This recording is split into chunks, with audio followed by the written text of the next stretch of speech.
他就达到了人刀，也不可能这么快啊。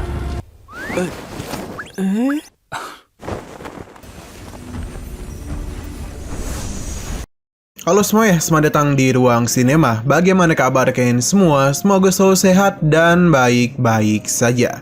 Sesuai jadwal, jadi pada hari ini kita akan kembali melanjutkan series Donghua Fearless Battle Spirit episode 17-20. Di bagian sebelumnya, di aula keluarga Shin, Xiao Qingsu dan Bai Heng mendengar Xingnan menyembunyikan tingkat martial spiritnya. Sebenarnya itu lebih tinggi dari tingkat 1. Bai Heng mencoba berpihak kepada keluarga Shin, sementara Xingnan diminta bersiap ke sekte Xuanling. Dalam perjalanan, Xiao Qingsu mengajari teknik tubuh yang langsung dikuasai oleh Xingnan. Ini tentu mengejutkan mereka. Di sekte Xuanling, Xingnan menghadapi persaingan dan tantangan dari murid-murid baru seperti Lin Jixiao dan Huang Long. Xiao Qingsu mengantisipasi bakat besar Xingnan dalam kompetisi Wan Xiang. Meskipun menghadapi intimidasi dari senior seperti Molly, Xingnan tetap percaya diri. Xingnan memilih pergi ke teknik bela diri di aula dan menerima tantangan Lin Jixiao dalam pertandingan bela diri, dengan taruhan besar bahwa yang kalah tidak boleh memasuki aula lagi. Xingnan membuktikan dirinya dengan bakat dan determinasi dan siap menghadapi tantangan di sekte Xuanling. Scene berlanjut di aula bela diri. Terlihat Xingnan yang sedang menantang Lin Jixiao dalam pertandingan bela diri. Dengan taruhan bagi siapa saja yang kalah, mereka dilarang memasuki aula bela diri lagi. Tantangan ini pada awalnya sempat membuat Lin Jixiao menjadi begitu terkejut. Ia merasa tak menyangka kalau Xingnan memiliki sebuah kepercayaan diri yang luar biasa. Meskipun begitu, Lin Jixiao tetap dengan senang hati menerima tantangan tersebut. Sehingga di dalam taruhan itu, Tetua Sanlah yang akan menjadi saksinya. Tanpa berlama-lama lagi, Tetua San pun langsung memulai pertandingan bela diri dengan membangkitkan sebuah batu bulan laut biru. Dengan batu bulan laut biru itu, Xingnan dan Jixiao dapat menyentuhnya. Sehingga batu bulan biru itulah yang akan menilai mereka berdua sesuai dengan bakat bela diri masing-masing. Sampai membuat batu bulan laut biru menampilkan 7 jenis cahaya. 7 jenis cahaya itu merupakan sebuah penilaian seberapa tinggi bakat seseorang. Mulai dari warna merah yang rendah hingga warna ungu yang terkuat. Selesai mendengar penjelasan dari Old Sun, Lin Jixiao pun menjadi orang pertama yang maju untuk menunjukkan bakat bela dirinya sebelum Xingnan. Setelah itu, Lin Jixiao mulai menyentuh batu bulan laut biru, sehingga warna dari batu bulan itu pun mulai berubah secara perlahan-lahan, mulai dari warna merah hingga ke warna hijau. Tak berhenti sampai di situ saja, Lin Jixiao juga sempat mencoba memanfaatkan martial spiritnya, hingga pada akhirnya batu bulan berubah menjadi warna biru. Menurut Old Sun, Lin Jixiao ini begitu luar biasa, karena dia itu sempat berpikir untuk menggunakan martial spiritnya demi meningkatkan bakat bela diri dan merubah warna batu bulan menjadi biru. Bahkan Old Sun juga sependapat bahwa hanya sedikit saja dari murid baru yang mampu mendapatkan warna biru di batu bulan laut biru.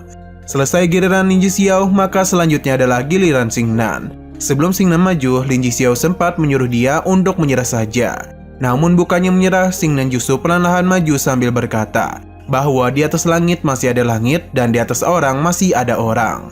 Xingnan pun mulai menyentuh batu bulan laut biru.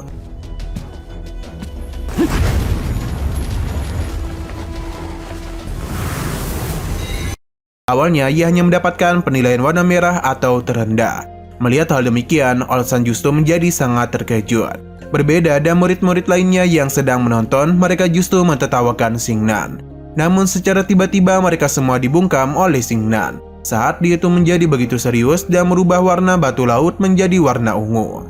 Dengan demikian, dalam pertandingan ini, Xingnan berhasil mengalahkan Lin Jixiao, dan Lin Jixiao sama sekali tak dapat mempercayai kalau dirinya dikalahkan oleh Xingnan yang masih berada di body tempering tingkat 5. Oleh karena Lin Jixiao dinyatakan kalah dalam pertandingan bela diri, maka Old Sun pun mengumumkan bahwasannya Lin Jixiao yang sebagai yang kalah tidak diizinkan lagi untuk memasuki aula bela diri. Alhasil, Lin Jixiao pun mau tak mau harus segera pergi dari aula bela diri dengan perasaan yang penuh dendam, karena kekalahannya kali ini benar-benar membuatnya malu. Selepas Lin Jixiao pergi, nampak murid-murid lainnya yang sedang menatap Xingnan dengan mata terkejut. Pasalnya, Xingnan bisa dikatakan sebagai satu-satunya murid yang memiliki bakat bela diri tertinggi. Di waktu yang sama, Old Sun mencoba mengajak Xingnan untuk pergi bersamanya menuju sebuah pavilion bela diri. Sesampai di sana, Old Sun mencoba menantang Xingnan untuk memicu fenomena warna ungu dari batu bulan laut biru. Jika Xingnan berhasil melakukannya, maka Old Sun akan memberikan sebuah token aula bela diri. Dengan token itu, Xingnan dapat menggunakan seluruh aula bela diri tanpa pengecualian dan tanpa halangan. Bahkan, Xingnan juga dapat memilih teknik bela diri apapun sesukanya tanpa ada batasan waktu. Hal ini sontak membuat Xingnan menjadi sangat terkejut. Sekaligus sangat tertarik sebab tanpa token itu dirinya sebagai murid baru hanya dapat memilih teknik bela diri tingkat rendah dengan batasan waktu.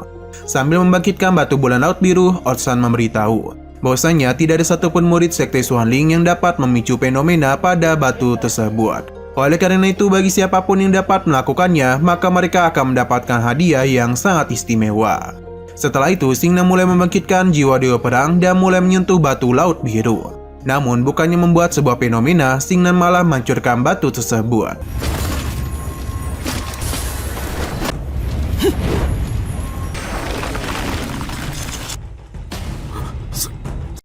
Sehingga Xingnan pun menjadi begitu ketakutan terhadap Old Sun. Akan tetapi, Old Sun sama sekali tidak marah terhadapnya. Ia justru tertawa bahagia dan memberikan token taring ungu kepada Xingnan sesuai janjinya.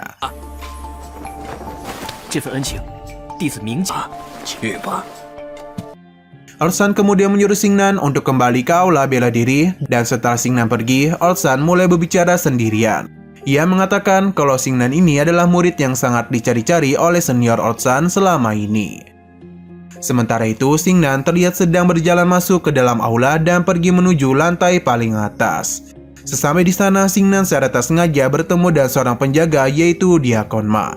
Ketika itu, Diakon Ma menyuruh Xingnan agar segera pergi, karena lantai paling atas bukanlah lantai yang dapat didatangi oleh semua orang. Lantas, Xingnan pun mencoba menunjukkan token taring naga kepada Diakon Ma. Sehingga Diakon Ma pun menjadi sangat terkejut dan seketika memperbolehkan Xingnan untuk berkeliling di lantai paling atas. Pikiran Diakon Ma mulai dipenuhi pertanyaan ketika melihat token taring tersebut. Siapakah sebenarnya Xingnan itu dan mengapa dia bisa memiliki token tertua tertinggi? Padahal kultivasinya masih tergolong rendah. Xingnan kemudian mulai membuka pintu gerbang untuk masuk ke lantai paling atas dan menggunakan token taring naga. Saat berada di dalam, Xingnan mulai mencari-cari buku hingga menemukan sebuah buku teknik pedang Juisuan. Teknik pedang Juisuan itu adalah catatan kultivasi dari seorang Martial King yang sangat kuat. Selang beberapa saat, seorang murid dalam yang bernama Gong Yang datang menghampiri Xingnan.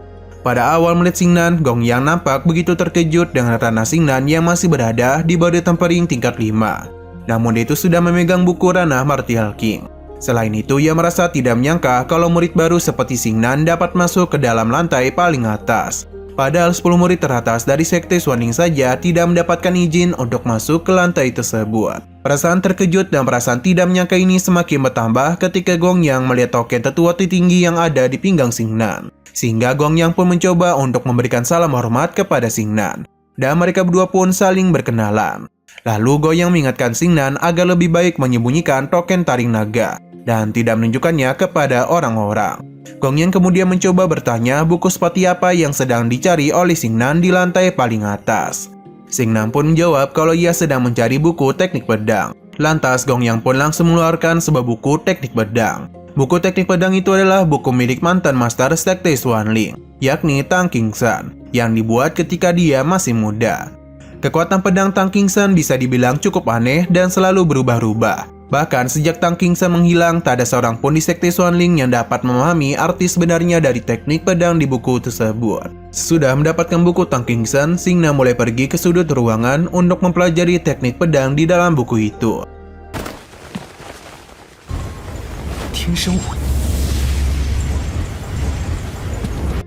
Saat mempelajari teknik pedang Tang Qingxuan, Xingnan mulai memahami bahwa teknik pedang ini adalah teknik pedang terbang yang sangat mendominasi. Teknik pedang terbang ini lebih tajam dan lebih fleksibel dibandingkan teknik pedang guntur milik Xingnan. Bahkan, teknik pedang terbang juga dapat menutup kekurangan Xingnan.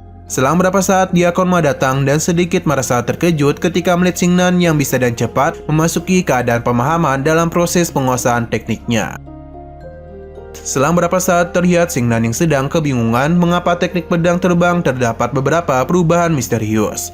Untuk menjawab kebingungannya itu, Xingnan pun mencoba memanfaatkan jiwa dewa perang untuk membantunya.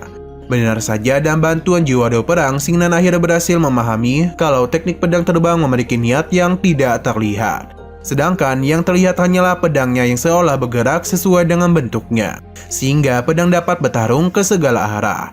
Dan memahami teknik pedang terbang itu, Xingnan berhasil memasuki tingkat sempurna dari penyatuan manusia dan pedang. Itu bahkan dalam waktu setengah hari saja. 半日时间，他就达到了人刀，也不可能这么快啊！师弟， Selesai mempelajari teknik pedang terbang, Xingnan mulai berpamitan kepada Gong Yang dan segera keluar dari aula bela diri untuk menemui Xiao Qingsu. 萧清雪，他俩也有交情。 Baru saja Xingnan keluar dari aula, tiba-tiba saja Molly dan Ling Jixiao datang menghampiri Xingnan dan sempat mencoba mencari gara-gara kepadanya. Tak berselang lama, Gong Yang juga datang dan langsung mengecam perbuatan dari Molly terhadap Xingnan. Melihat kedatangan Gong Yang, Molly pun menjadi begitu terkejut dan bersikap sopan kepadanya. Berbeda dengan Ling Jixiao, ia justru dan sangat berani memarahi Gong Yang yang berani mengancam Molly. Akibatnya, Molly langsung menampar wajah Ling Jixiao dan menyuruhnya untuk bersikap sopan terhadap senior seperti Gong Yang. Oleh karena Gong Yang membela Xingnan, Molly pun dan hormat mengakui kesalahannya, lalu mencoba meminta maaf dan kemudian langsung pergi dari sana. 闹翻了，我们这就走。这秦南明明毫无背景，怎么连光阳也护着他？ Setelah Molly pergi, tiba-tiba Xiao Qingsu langsung menyapa seniornya yakni Gong Yang. Dan pada saat yang bersamaan, Gong Yang juga berpamitan dan kembali masuk ke dalam aula. Xiao Qingsu kemudian memberitahu Xingnan bahwa Gong Yang adalah salah satu dari 3 jenius teratas di halaman atau murid dalam. 被放在眼里，原来他这么……里还有5天，你要尽可能。 Di sisi lain, terlihat Molly yang sedang membriefing Ling Jixiao untuk melakukan pembunuhan kepada Xingnan saat kompetisi Wangxian nanti. Molly memberitahu bahwa Ling Jixiao adalah jenius dan level kuning tingkat 9. Sehingga tidak akan ada yang berani menghalangi Ling Jixiao untuk menghabisi Xingnan. Ketika di dalam kompetisi Wangxian nanti, Ling Jixiao akan berkelompok dengan beberapa murid baru terbaik yang sudah cukup untuk menghabisi Xingnan.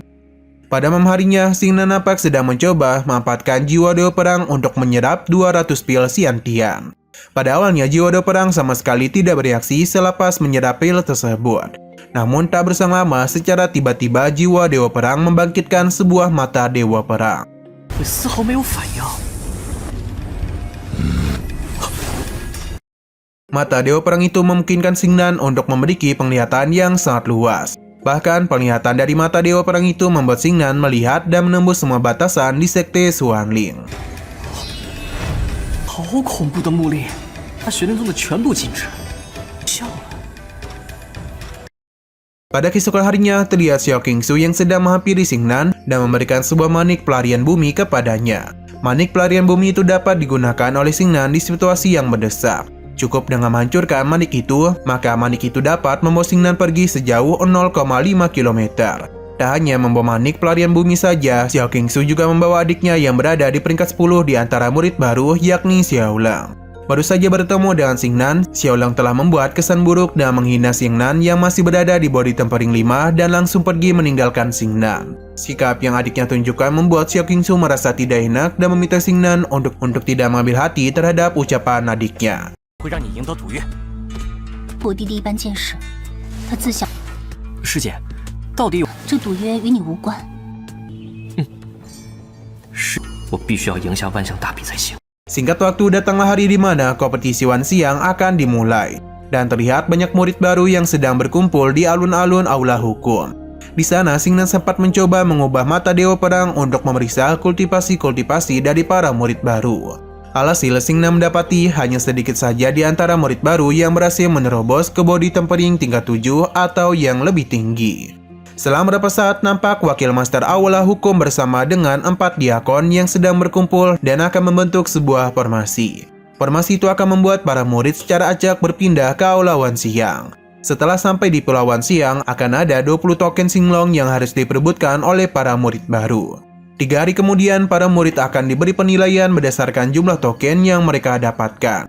10 murid yang berada di peringkat teratas, mereka akan diberi hadiah berupa 500 pil Xiantian. Peringkat kedua akan mendapatkan 3 line gold core, sedangkan peringkat pertama akan mendapatkan pil 9 line gold core. Setelah pengumuman dari wakil master Aula Hukum, Lin Jixiao mulai mendekati Xingnan dan mengumumkan kalau Xingnan adalah musuhnya. Sehingga Lin Jixiao pun menjanjikan bagi siapapun yang dapat menghabisinya, maka Lin Jixiao akan memberikan hadiah.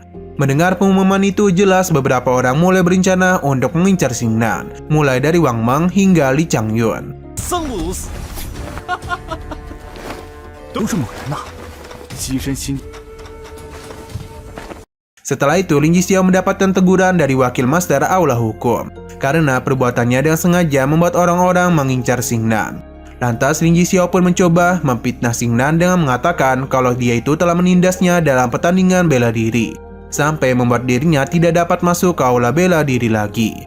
Mendengar kalau Xingnan berani menindas sesama murid, wakil master Aula Hukum pun menjadi murka dan berjanji akan mengusut masalah tersebut. Sekalipun dipitnah hingga membuat dirinya terancam, Xingnan sama sekali tidak merasa takut dan malah mentertawakannya. Xingnan kemudian menjelaskan kalau ia memang sengaja tertawa dengan dua alasan. Yang pertama adalah karena Lin Jixiao yang terlalu pengecut, yang hanya berani menghasut murid-murid lainnya untuk menghadapi dirinya. Dan yang kedua adalah karena murid-murid lainnya yang hanya mengikuti arus tanpa mengetahui apakah Xingnan salah atau benar. Beberapa saat kemudian, wakil master Aula Hukum mulai mengaktifkan formasi teleportasi, sehingga para murid pun segera berteleportasi ke Pulau Wanxiang. 开启传送大阵！什么能耐？淬体五重也敢如此！ Baru saja mendarat di Pulau Wanxiang, Xingnan langsung disambut oleh keganasan dari seekor monster. Lantas Xingnan pun dengan cepat menghabisi monster tersebut. 这运气算好还是不好？这可是你自找。 Hal itu membuat Xingnan menyadari kalau musuhnya di Pulau Wanxiang bukan hanya manusia saja, tetapi juga ada monster. Untuk menghindari para monster itu, Xingnan pun segera menggunakan mata dewa perang untuk memeriksa area di sekitarnya. Dengan menggunakan mata dewa perang itu, Xingnan berhasil menemukan beberapa benda spiritual, seperti rumput pengumpul spiritual, kayu petir kuno, dan bunga api ungu. Ketika Xingnan mencoba mengambil bunga api ungu, tiba-tiba saja Li Changyun menghampirinya dan mencoba menyerang Xingnan. Pada saat itu, Li Changyun dan cepat melepaskan serangan ke arah Xingnan. Namun Xingnan mampu menghindari segala serangan tersebut. Bahkan, sewaktu Li Changyun mencoba menyerang Xingnan dan jurus tinju ledakan serigala, Xingnan berhasil menghancurkan serangan itu sampai membuat Li Changyun terpental. Tak menyerah begitu saja, Li Changyun kembali bangkit dan bergegas membangkitkan teknik 36 strategi. Akan tetapi, teknik itu tidak ia gunakan untuk menyerang, melainkan untuk kabur. Melihat Li Changyun yang ingin melarikan diri, Xingnan pun tak mau membiarkannya begitu saja. Ia sempat memanfaatkan hal tersebut untuk mempraktikkan teknik pedang terbang. Alhasil, Li Changyun tak dapat berlari kemana-mana karena mendapatkan tekanan dari teknik pedang terbang. Hingga padanya, pedang Xingnan menusuk Li Changyun dari arah belakang. Namun pada serangan itu, Xingnan tidak melakukannya secara serius, sehingga Li Changyun masih dapat melarikan diri. Setelah Li Changyun kabur, Xingnan sama sekali tak mengejarnya. Ia justru berbalik arah dan langsung mengambil bunga api ungu. Sesudah mengambil bunga api ungu, Xingnan kembali dihampiri oleh murid lainnya yakni Xiaolang. Kedatangan Xiaolang ini bukan untuk mencari gara-gara kepada Xingnan. Ia justru memberikan sebuah potongan peta Pulau Wanxiang milik Li Changyun. Xiaolang memberitahu bahwasanya sebelum kompetisi dimulai, 10 murid baru yang berada di peringkat 10 teratas sempat mendapatkan peta tersebut. Peta itu dapat membantu Xingnan untuk menemukan 10 token Xianglong di 10 lokasi yang berbeda. Selain itu, ada sebuah rumor yang mengatakan jika 10 peta di 10 murid itu digabungkan, maka mereka akan menemukan 20 token Xianglong di 20 lokasi yang berbeda. Xiaolang kemudian memberitahu kalau tujuannya menghampiri Xingnan bukan hanya untuk memberikan potongan peta itu, melainkan dia itu ingin mengajak Xingnan untuk bekerja sama. Perlu diketahui, Xiaolang itu tiba-tiba mengajak Xingnan bekerja sama adalah karena Xiaolang sebelumnya sempat melihat Xingnan yang berhasil mengalahkan Li Changyun. Setelah itu mereka mulai bersama-sama dan terdengar Xiaolang yang sedang membahas seorang murid yang berada di peringkat 8 yakni Wang Meng. Xiaolang memberitahu kalau sebelumnya Wang Meng itu telah mencuri potongan peta miliknya. Wang Meng tidak mudah dikalahkan karena ia memiliki 2 orang pengikut yang ia kendalikan. Bahkan tembaga yang ada di tangan Wang Meng dapat mematahkan senjata orang lain. Sehingga menurut Xiaolang, salah satu cara untuk menghadapinya adalah dengan mengalahkan kedua pengikutnya terlebih dahulu. Pada malam harinya, Trit Wang Meng bersama kedua pengikutnya sedang mengalahkan monster dan berhasil mendapatkan 1 buah token Xianglong. Selang beberapa saat, mereka bertiga dikejutkan oleh kedatangan Xiaolang dan Xingnan yang tiba-tiba saja menyerang. Melihat keberadaan Xingnan, tentu saja Wang Mang menjadi begitu senang dan benar-benar tertarik untuk melawannya. Lantas tanpa banyak bicara lagi, Wang Mang pun segera mengayunkan pedangnya dan melepaskan sebuah jurus tembaga dingin 3000 kaki.